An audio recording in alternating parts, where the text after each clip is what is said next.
regarding 2 Samuel 7ஆம் அதிகாரம் 15ஆம் வசனத்தை நீங்க வாசித்தீங்கன்னா 7ஆம் அதிகாரம் 15ஆம் வசனம்.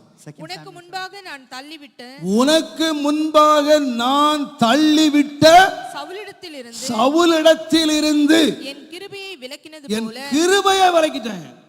I have removed அவனை my தள்ளுறதுக்கு முன்னால என்ன போச்சு?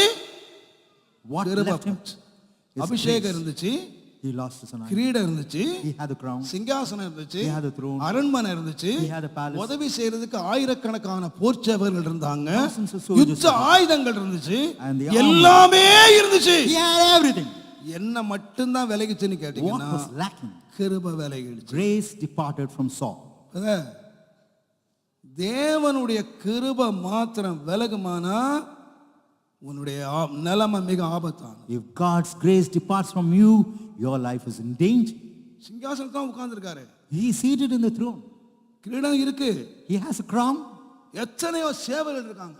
Many warriors. பட் ஆண்டவர் தள்ளுறதுக்கு முன்னால கிருபையை எடுத்துட்டார். Before casting him away, God took கிருபை போன உடனே the moment grace departed. அவனோட முடிவு என்ன தெரியுமா? What about his end? கில்பாவா மலையில குடும்பமா செத்து கிடக்குறான். He died even as a family in Mount Gilboa. சவுலே உனக்கு ஏன் இந்த நிலைமை வந்துச்சு? Saul, how come the state? அவர் சொல்வாரு, He would say, என்னை விட்டு ஆண்டவர் கிருபையை எடுத்துட்டாரு. God has removed grace from me. எனக்குள்ள பெருமை வந்து, Pride came in me. எனக்குள்ள எரிச்சல் வந்து, Or jealousy எனக்குள்ள came. வைராக்கியம் வந்து, Or கிருபை anger. என்னை விட்டு போயிடுச்சு. Grace departed from me. கிருபை போச்சுன்னா அடுத்தது அங்கிருந்து தள்ளப்படுதல் மாத்திரம் இருக்கே தவிர உயர்வு இல்லை.